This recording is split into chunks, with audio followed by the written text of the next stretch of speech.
எப்படி இருக்கிறீர்கள்? நல்ல சுகமா இருக்கின்றேன். இம்முறை திகாமடுல்லை மாவட்டத்தினுடைய தேர்தல் களம் வேறு விதமாக இருந்தது. கடந்த நாடாளுமன்றத்தை பொருத்தம் செய்த 3 நாடாளுமன்ற உறுப்பினர்கள் வெளியேறியிருக்கிறார்கள். அதிலும் சிறுபான்மை கட்சிகள் என்று அடையாளப்படுத்தப்படுகிற அந்த மண்ணில் ஏற்கனவே பாராளுமன்ற உறுப்பினர்களை தொடர்ச்சியாக பெற்று வந்த கட்சிகளுடைய வாக்கு சதவீதம் குறைந்திருக்கிறது. அதில் உறுப்பினர்களுடைய எண்ணிக்கையும் குறைந்திருக்கிறது. அதே நேரம் உங்களுடைய பிரதேசம் அக்கரைப்பற்று பிரதேசம் எப்போதும் அரசியல் காலப்பகுதியில் தேர்தல் காலப்பகுதியில் சூடுபிடித்த ஒரு களமாக இருக்கும்.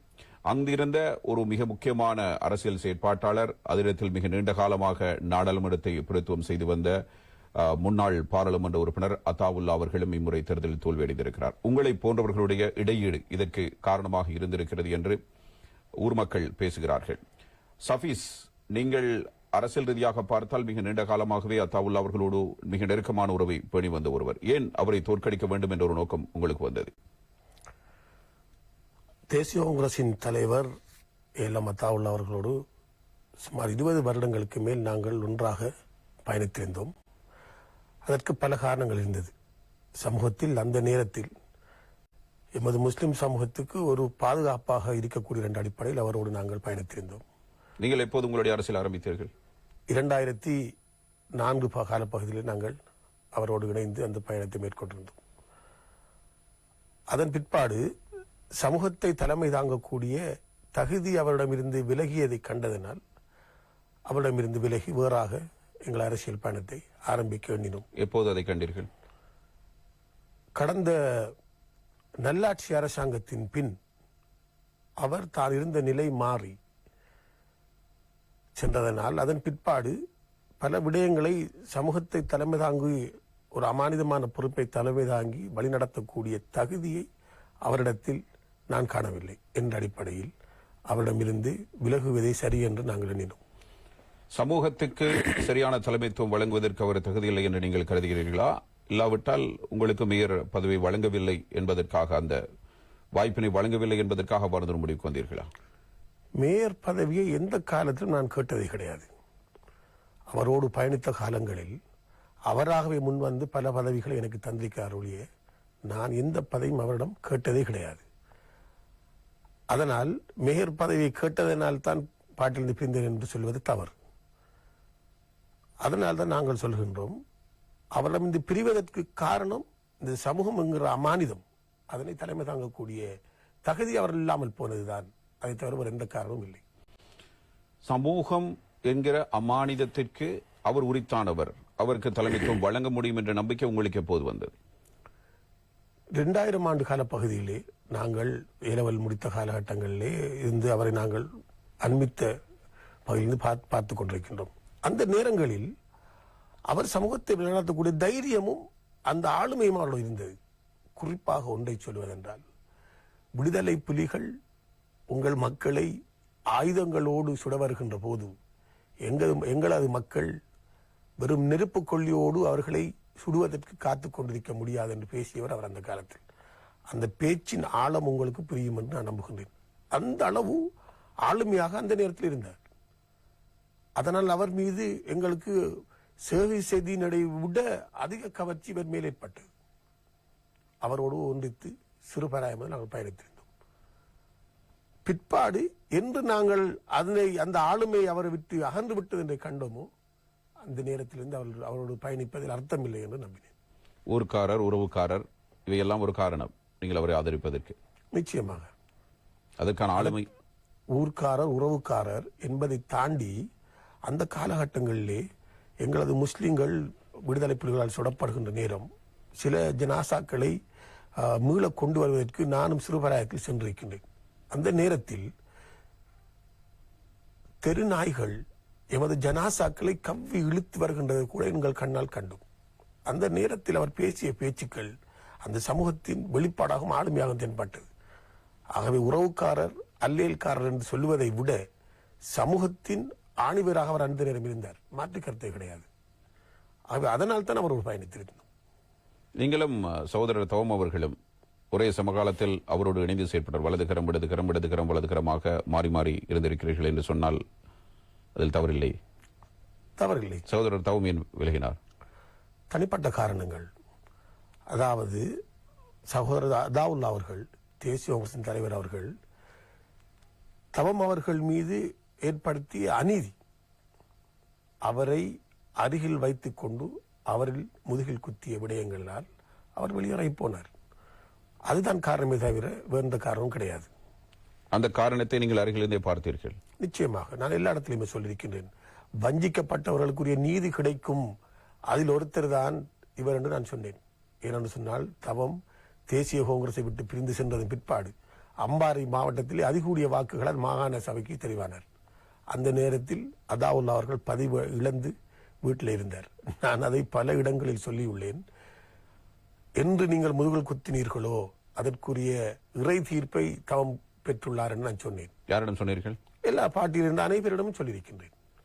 அவருக்கு முதுகில் குத்தி நீங்கள் விரசினீர்கள், இன்று அதிகூடிய வாக்குகளால் வெற்றி பெற்று உங்கள் முன்னே அதிகாரத்தில் இருக்கின்றான் என்று நான் சொன்னேன். ஒருத்தரை பாட்டியிலிருந்து விலக்குவது என்று சொன்னால் நேர்மையான காரணங்களின் அடிப்படையில் அவரின் முகத்தில் சொல்லி அவரை இடைநீக்கம் செய்ய வேண்டும்.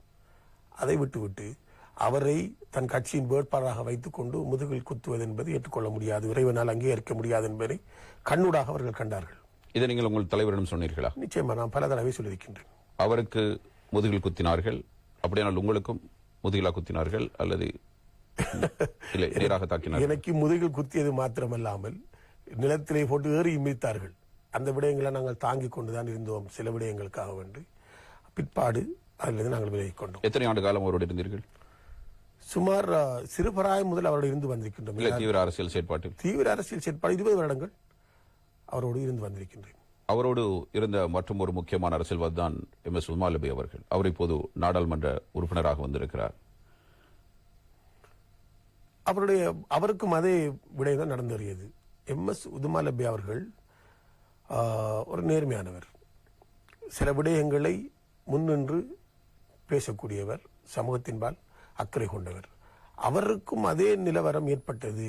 அவரை அநியாயமாக கட்சியிலிருந்து சில விசமிகளை வைத்து அவர்கள் இடைநீக்கம் செய்தார்கள். அந்த அடிப்படையில் அவருக்கும் இறைவன் இன்று அதற்குரிய நற்கூலியை வழங்கியுள்ளார் என்று நான் நம்புகின்றேன். தேசிய காங்கிரசின் தலைவர் அவர்கள் இன்று பாராளுமன்ற உறுப்பினர் உதுமாலபே என்று சொல்ல வேண்டிய நிர்பந்தத்துக்கு இறைவன் கொண்டு வந்திருக்கின்றான் என்றால் வஞ்சிக்கப்பட்டவன் துவா இறைவனிடம் ஏற்றுக்கொள்ளப்பட்டுள்ளது. இன்று அதை தேசிய காங்கிரசின் தலைமைத்துவம் அனுபவிக்கின்றது என்று சொல்ல முடியும். நீங்கள் ஆரம்பத்தில் அவரோடு இணைந்த காலப்பதிலிருந்து உங்களுக்கும் அரசியலில் ஆர்வம் இருந்திருக்கிறது.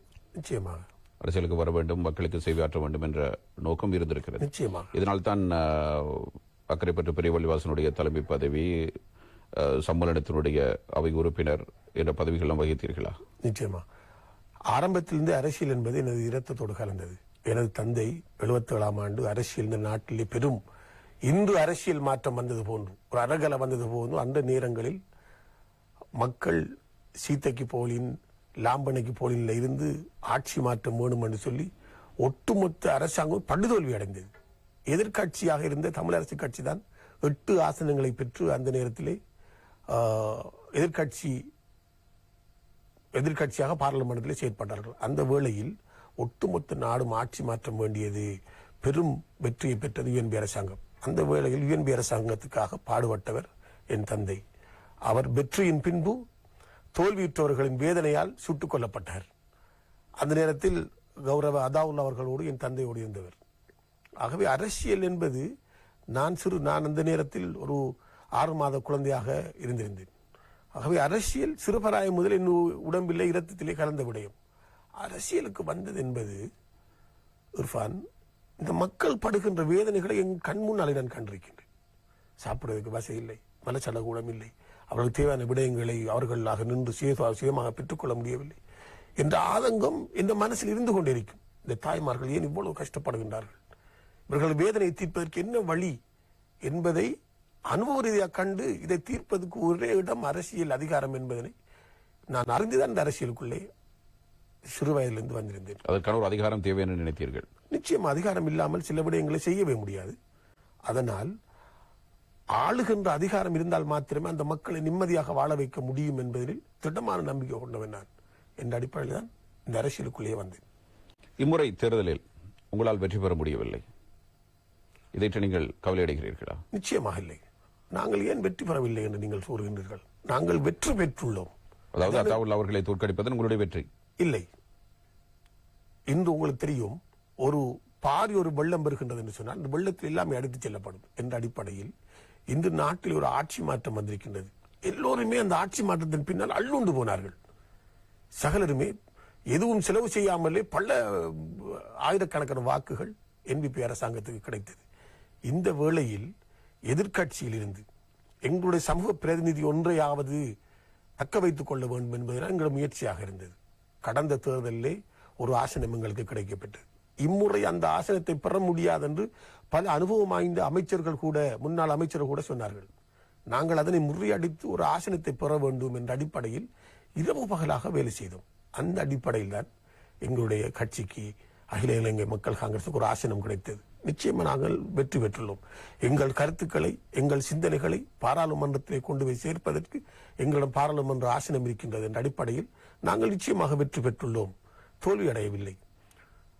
அதே போன்று தேசிய காங்கிரசின் தலைவர் அவர்கள் சொன்னார்கள், நாங்கள் வெற்றி பெறுவோம், அகில இலங்கை மக்கள் காங்கிரசுக்கு ஆசனம் கிடைக்காது என்று சொன்னார்கள். எங்களை ப்ரெடிக்ஷன் எல்லாம் சரியாக இருந்திருக்கின்றது. அம்பாறை தொகுதியிலே 3000 வாக்குகளை கூட பெறமாட்டார்கள் இந்த சிலிண்டர் கட்சியினர் என்று சொல்லி நான் சொன்னேன். காரணம், அங்கே இருந்த தயகமக அவர்கள் 3500 கோடி பணத்தை, இந்த இலங்கை அரசின் பணத்தை கொள்ளையிட்டவர் என்பது எல்லோருக்குமே தெரியும். அப்படி கொண்ட ஒருத்தர் அமைச்சராக இருந்த காலத்திலேயே 5000 வாக்குகளை அவர் பெறவில்லை. இந்த முறை அம்பாறை தொகுதியில் 3000 வாக்குகளை கூட நீங்கள் பெறமாட்டீர்கள் நாங்கள் அடித்து சொன்னோம். நீங்கள் வெல்ல மாட்டீர்கள், உங்களுக்கு ஆசனம் கிடைக்காது என்று சொன்னோம். நாங்கள் சொன்னதுதான் நடைபெற்றது. ஆகவே எங்களுடைய முஸ்லிம்களுக்குரிய பிரதிநிதியை நாங்கள் பெற்றுள்ளோம். எதிர்க்கட்சியாக இருந்து கூட வாக்கினை பெற்று எங்களுடைய உறுப்பை நாங்கள் தக்க வைத்துள்ளோம். தேசிய காங்கிரசின் தலைவர் அவர்கள் இருந்த கட்சி படுதோல்வி அடைந்துள்ளது. அதை நாங்கள் தோற்கடிக்க வேண்டிய தேவை எங்களுக்கு ஏற்படவில்லை. அந்த கட்சி தோல்வி அடைந்ததனால் அவர்கள் தோற்று போயுள்ளார்கள். நீங்கள் அத்தாவுல்லா அவர்களுக்கு சவால் விடுக்கவில்லை? அவருக்கு நான் ஒரு சவால் விட்டிருந்தேன். எவ்வாறு சொன்னால், வேட்புமனு தாக்கல் செய்து நிச்சயமாக விட்டிருந்தேன். அமானிதத்தை சுமப்பதற்குரிய தகுதி உங்களிடம் இல்லை, மக்களை தலைமை தாங்க வேண்டும் என்று சொன்னால், நான் பள்ளிவாசலில் இருந்தவர் என்ற அடிப்படையில் இரவு நேரத்தில் கோல் வரும். மக்கள் அவர்களுடைய கவலையை சொல்லுவதற்காக கொடுப்பார்கள், அவர்கள் தேவைகளை பெற்றுக் கொள்வதற்காக கொடுப்பார்கள், தன் உறவினர்கள் மரணித்தார்கள் அதற்காக கொடுப்பார்கள். அதுபோன்றுதான் அரசியல் பிரதிநிதித்துவம் என்பது இஸ்லாமிய ரீதியில் பார்த்த ஒரு கலிவா. நீங்கள் யாருக்கு வாக்களிக்கின்றீர்களோ அவர் உங்களுடைய கலிஃபா, உங்களுடைய தேவையை நிறைவு செய்ய வேண்டியவர். அப்படி கொண்ட ஒருத்தர் மக்களை பற்றி எனி டைம் ரெடியா இருக்க வேண்டும் சிந்திப்பதற்கு, அவர்களின் குறைகளை போக்குவதற்கு, அவர்கள் அழைப்புகளை ஏற்று அவர்களின் தேவைகளை நிறைவு செய்யறதுக்கு எந்த நேரத்திலும் ரெடியாக இருக்க வேண்டிய ஒரு நபர் அவ்வாறு இல்லை என்று சொல்கின்ற போது அந்த தகுதியை அவர் இழந்து விடுகின்றார் என்ற அடிப்படையில் அவர் இந்த அமானியத்தை சுமப்பதற்கு தகுதியற்றவர் என்று நான் சொல்லிக்கொண்டே வந்திருக்கின்றேன். அதனால்தான் அவர் தோல்வியுற்றார், அந்த தகுதியையும் இழந்தார் என்று சொல்கின்றேன். அவர் இன்னமும் தன்னுடைய சமூகத்தினுடைய பிரச்சனைகள் பற்றி பேசிக் கொண்டுதான் இருக்கிறார். அவரை தகுதி என்று நீங்கள் எதை கருதுகிறீர்கள்? எதை அவருடைய தகுதியாக இருக்க வேண்டும்? முழு நேரமாக மக்களை பார்த்து சிந்திக்கக்கூடிய நேரம் இருக்க வேண்டும், சிந்திக்கிறதுக்குரிய நிலையில் அவர் இருக்க வேண்டும், மக்களுடைய பிரச்சனைகளை கொண்டு வருகின்ற போது அதை காது கொடுத்து கேட்க வேண்டவராக இருக்க வேண்டும், மக்களோடு பழகக்கூடியவராக இருக்க வேண்டும். இதில் எதில் அவரிடம் இருக்கின்றது நீங்கள் சொல்லுங்கள் பார்ப்போம். எனக்கு தெரியாது, நீங்கள் தான் ஊர்க்காரர். எதுவுமே இல்லை. இப்போது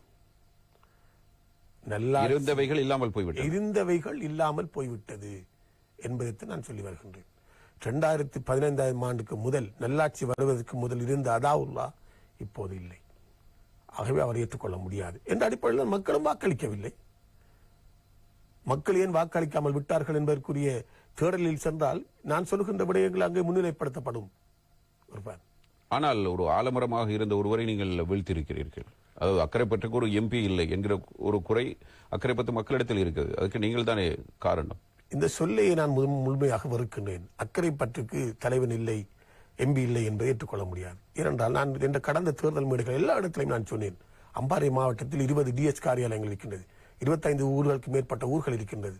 ஒவ்வொரு ஊருக்கும் MP வேணும் என்று சொல்லாதீர்கள், நல்ல தலைவர்களை ஒரு தந்தை உருவாக்குங்கள் நான் சொல்லி வந்திருந்தேன். என்ற அடிப்படையில் நல்லவர்களுக்கு தான் மக்கள் வாக்கு போட வேண்டும், ஊர் வாரியாக அல்ல என்ற அடிப்படையில் முதல் அந்த சொல்லை நான் ஏற்றுக்கொள்ள மாட்டேன். அதே போன்று இல்லை, ஊர்களில் பொதுவாக எங்களுக்கு தெரியும், திகாவிடுலை மாவட்டத்தில் தேர்தல் என்று வந்தால் ஊருக்கு ஒரு MP இருக்க வேண்டும் என்ற ஒரு பிழையான எண்ணம். அது அந்த எண்ணத்தை துடைத்தெறிய வேண்டும். அப்படி என்று சொன்னால் ஒரு சிறிய ஊரிலே ஒரு நல்ல ஒரு தலைவனாக ஒருத்தன் இருக்கின்றான், அவரை அந்த ஊரில் ஒரு 4000-5000 வாக்குகள் தான் இருக்கின்றது என்பதற்காக அவனை தலைவனாக தெரிவு செய்யாமல் அவனை விட்டுவிட முடியுமா? முடியாது. ஆகவே நல்ல ஒருத்தன் எங்க இருந்தாலும் மக்கள் அவனை தெரிவு செய்து தன் பிரதிநிதியாக எடுத்துக்கொள்ள வேண்டும் என்ற சிந்தனையில் நாங்கள் உரியவர்கள். என்ற அடிப்படையில் அந்த 4000-5000 வாக்குகள் உள்ளவர் நீங்களா? இல்லை, நான் அக்கரைப்பட்டில் தான். அக்கரைப்பட்டில் 33,000 வாக்குகள் இருக்கின்றது, 23,000 வாக்குகள் அளிக்கப்படுகின்றது. எல்லோருமே ஒத்து வாக்களித்தார். அந்த ஊரில் ஒரு பிரதிநிதித்துவத்தை பெறக்கூடிய வாய்ப்பு இருக்கின்றது என்ற அடிப்படையில் உதாரணமாக எடுத்துக்கொண்டால், ஒலிவிலை எடுத்துக்கொள்ளுங்களேன், ஒரு 4,000 வாக்கு இருக்கின்றது. இறக்காமத்தை எடுத்துக்கொள்ளுங்களேன், அல்லது பாலமுனை எடுத்துக்கொள்ளுங்களேன். இந்த ஊர்களில் ஒரு நல்ல ஒரு தலைவராக வருகின்றார் என்று சொன்னால், இர்ஃபானை வைத்தே எடுத்துக்கொள்ளலாம். நல்ல குரல், நல்ல அமைப்பு, நல்ல நாலேஜ் இருக்கின்ற ஒருத்தர் இன்றைக்கு வருகின்ற போது அவர் எந்த ஊர் என்று பார்க்க முடியாதானே. நல்ல வளம் இருக்கின்றது என்று சொல்ல அவரை நாம எக்வயர் பண்ணிக்கொள்ள வேண்டிய நமது கடமைதான் என்ற அடிப்படையில் சமூகத்தின் மீது நான் சொல்லிக்கொண்டே வருகின்றேன். யாருக்கு தகுதி இருக்கின்றோ இந்த மக்களை வழிநடாத்துவதற்கு தகுதி உடையவனை தெரிவு செய்து வாக்களியுங்கள், ஊர் பார்க்காதீர்கள் நான் சொன்னேன் என்ற அடிப்படையில் தான் நாங்கள் எல்லா இடத்திலுமே பேசி வருகின்றோம். ஆகவே அக்கரைப்பட்டுக்கு என்ற சொல்லை நான் வெறுக்கின்றேன். அதே போன்று இரண்டாவது கேள்வி உங்களுடைய, அதாவுல்லா அவர்கள் மக்கள் அவருக்கு வாக்களிக்கவில்லையே, வாக்களித்திருந்தால் அவர் வென்றிருப்பார். ஆகவே அவருடைய நடவடிக்கைகள் மக்கள் விரோதமாக இருந்தது என்ற அடிப்படையில் தான் மக்கள் அவருக்கு வாக்களிக்கவில்லை. எந்த அடிப்படையில் அவர் சமூகத்தை பற்றி இப்போது பேசுகின்றார்? ஒரு 1-2 விடயங்கள் அண்மை காலமாக பேசியதை காட்டுங்கள். அவர் இஸ் an expert. ஆலமரம் ஒரு காலத்தில் ஆஃப்கோர்ஸ் we accept him. இப்போது அவர் எக்ஸ்பயர்ட். தொடர்ந்து ஒருத்தர் தான் இருக்க வேண்டும் என்பதை ஏற்றுக்கொள்ள முடியாது. இர்ஃபான் அவர்கள் இந்த இடத்தில் இருந்து இன்னும் கொஞ்சம் நாளையால் பதவி உயர்வு பெற்றோ அல்லது உங்கள் வயதின் முதுமையின் காரணமாக விடத்தொட்டு நீங்கள் வெளியேற வேண்டிய நேரம் பெறும்.